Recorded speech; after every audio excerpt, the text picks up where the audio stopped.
Les frontières algéro-marocaines, souvent symbolisées par le concept de « point zéro », représentent bien plus qu'une simple ligne de démarcation géographique. Ces espaces frontaliers, s'étendant sur 1550 km, incarnent des tensions politiques, économiques et sociales profondément enracinées. Derrière ces frontières se dessine un tableau complexe mêlant histoire, enjeux environnementaux et conflits d'intérêts.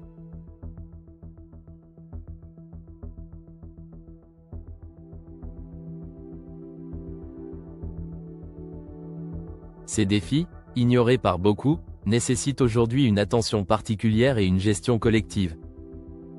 Le terme « point zéro » désigne les zones frontalières sensibles, situées au carrefour des intérêts marocains et algériens.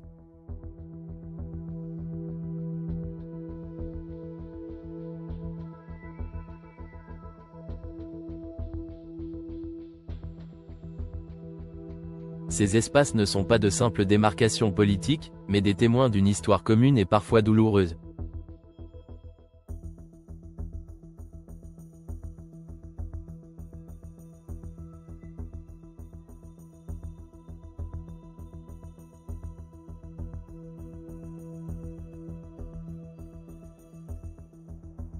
Les montagnes majestueuses, les déserts infinis et les routes ancestrales qui traversent ces territoires racontent des siècles d'échanges commerciaux, de conflits et de coexistence. Cependant, depuis la fermeture officielle des frontières en 1994, ces zones sont devenues des foyers de tension, marqués par des activités illégales croissantes. Parmi les activités illégales qui prolifèrent dans ces régions, le trafic de sable occupe une place préoccupante. Le sable, ressource essentielle pour les industries de la construction, est extrait de manière clandestine des dunes frontalières. Ces opérations, souvent réalisées sous le couvert de la nuit, impliquent des réseaux organisés qui exploitent cette richesse naturelle sans autorisation.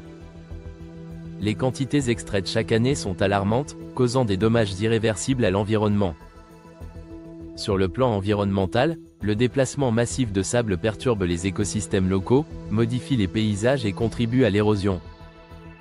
Ces changements affectent également les frontières naturelles, provoquant des ajustements géographiques imprévus et exacerbant les tensions politiques entre le Maroc et l'Algérie. Cette exploitation illégale alimente une économie parallèle qui échappe au contrôle des deux États. Le sable extrait est transporté vers des villes frontalières comme Oujda au Maroc ou Tlemcen en Algérie, où il est utilisé pour des projets de construction. Ce commerce non réglementé accentue les déséquilibres économiques dans ces régions, tout en alimentant des tensions sociales et politiques.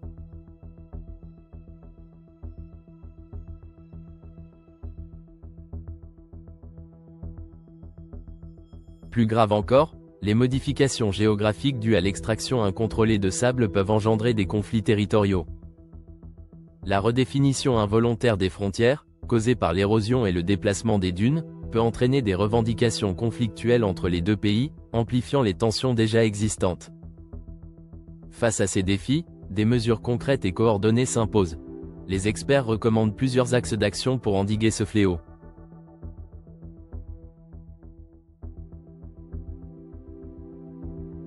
Renforcement de la surveillance frontalière, l'utilisation de technologies modernes comme les drones, les capteurs électroniques et les systèmes de surveillance satellite pourraient limiter les activités illégales et sécuriser les frontières. Sensibilisation des populations locales, des campagnes éducatives doivent être menées auprès des communautés vivant près des frontières, afin de les informer sur l'importance de préserver l'environnement et les conséquences des activités illégales sur leur quotidien.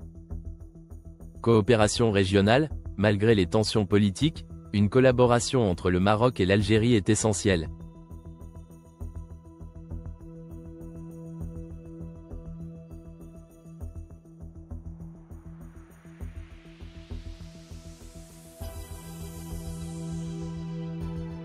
La mise en place de programmes conjoints de protection des frontières et de gestion durable des ressources pourrait atténuer les conflits et renforcer les relations bilatérales.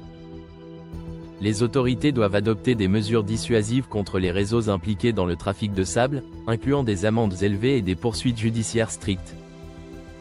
Les défis des frontières algéro-marocaines, incarnés par le point zéro, vont bien au-delà des enjeux géographiques. Ces zones représentent une opportunité unique de rétablir un dialogue entre deux nations liées par une histoire commune. La préservation de ces espaces, tant sur le plan écologique que politique, pourrait servir de fondement à une coopération durable dans la région du Maghreb.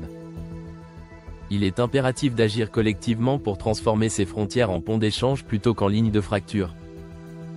La gestion des ressources, comme le sable, et la protection des écosystèmes doivent devenir des priorités stratégiques. Ce n'est qu'en conjuguant efforts locaux et coopération régionale que le point zéro pourra devenir un symbole d'unité plutôt qu'une source de division.